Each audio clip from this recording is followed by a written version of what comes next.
নমস্কার, আমি চিত্রা দাশগুপ্ত।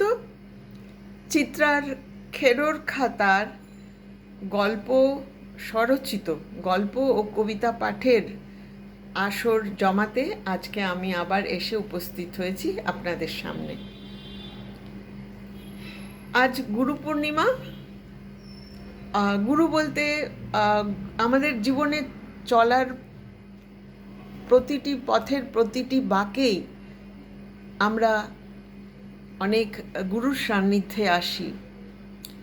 ধর্মগুরু, শিক্ষাগুরু, সঙ্গীত গুরু, আর আমাদের চোখ খোলার সাথে সাথে এই ধরায় আসার সাথে সাথে আমাদের প্রথম গুরু আমাদের মা, আমাদের বাবা।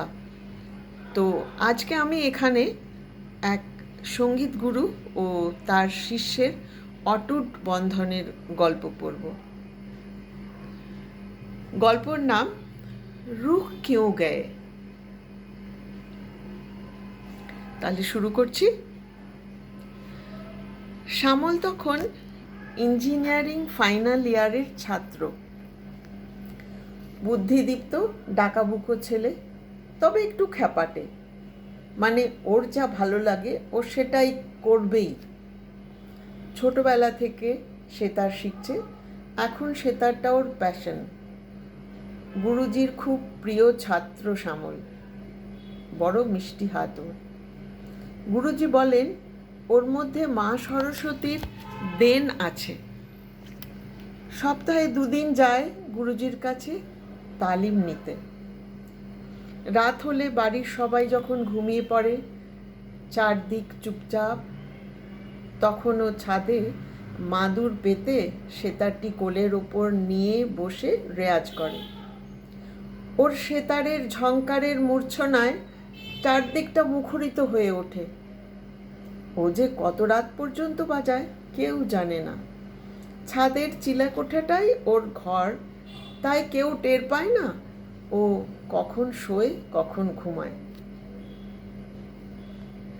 সামনে একটা মিউজিক কনফারেন্স, ও বাজাবে। গুরুজি জোর করে রাজি করিয়েছেন ওকে। সত্যি বলতে এইসব অনুষ্ঠানে বাজানোর তেমন ঝোঁক শ্যামলের একেবারে নেই, কিন্তু গুরুজির ইচ্ছার বিরোধিতার কথা ও ভাবতেও পারে না। হাতে মাত্র আর 4 দিন সময়, তাই রোজ রাতে রেয়াজ করতে বসছে। একটু একটু হিম পড়ছে, ঠান্ডা ঠান্ডা ভাব, ঋতু পরিবর্তনের সময়। কদিন ধরে ওকে ওর মা খোলা ছাদে বসে রেয়াজ করতে মানা করছিল, কে শোনে কার কথা। সেদিন ও ছাদে বসে বাজাচ্ছিল শ্যামল, রাগ খামাজ, কোনো দিকে খেয়াল নেই। সুরের লহরীতে ডুবে মসৃণ হাতে এক একটি ঘাঁট ছুঁয়ে ছুঁয়ে বাজাচ্ছে। ঝালা নয় তো, যেন সুরের ঝড় উঠেছে। রাতের নিস্তব্ধতা ভেদ করে ছড়িয়ে পড়ছে সেই সুর তরঙ্গ। হঠাৎ একটা দমকা বাতাস এলো, আচমকা থেমে গেল শ্যামল।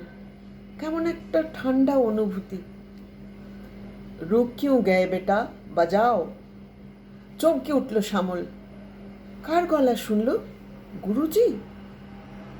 এটা কি করে সম্ভব? ওর পিঠ দিয়ে একটা হিমস্রোত বয়ে গেল। এক ছটকায় সেতারটা হাতে নিয়ে উঠে দাঁড়ালো শ্যামল। ঝড় উঠেছে। মাদুরটা উড়ে গিয়ে পড়ল ছাদের এক কোণে। দূরে একটা কুকুর কাঁদছে, কতগুলো কাক তারস্বরে ডাকছে। শ্যামল ছুটে ঘরে ঢুকে দরজা বন্ধ করে দিল। নিজের কানকে বিশ্বাস করতে পারছে না ও। পরদিন সকালে ফোনের শব্দে ঘুমটা ভেঙে গেল। ফোনটা হাতে তুলে নিল শ্যামল। গুরুজির ছেলে রামানুজের গলা। বাবুজি আর নেই। রাত 2টোর সময় মাসি ভাড়াটাকে বাবুজি, ফুপিয়ে উঠল রামানুজ।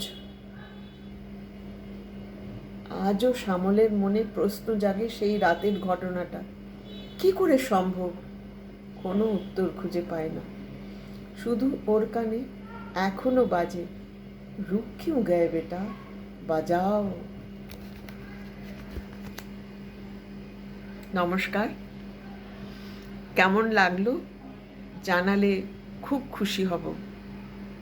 আপনাদের এক একটি মন্তব্য, এক একটি কমেন্ট সত্যি অনুপ্রাণিত করে তোলে, প্রেরণা দেয়। তো নমস্কার।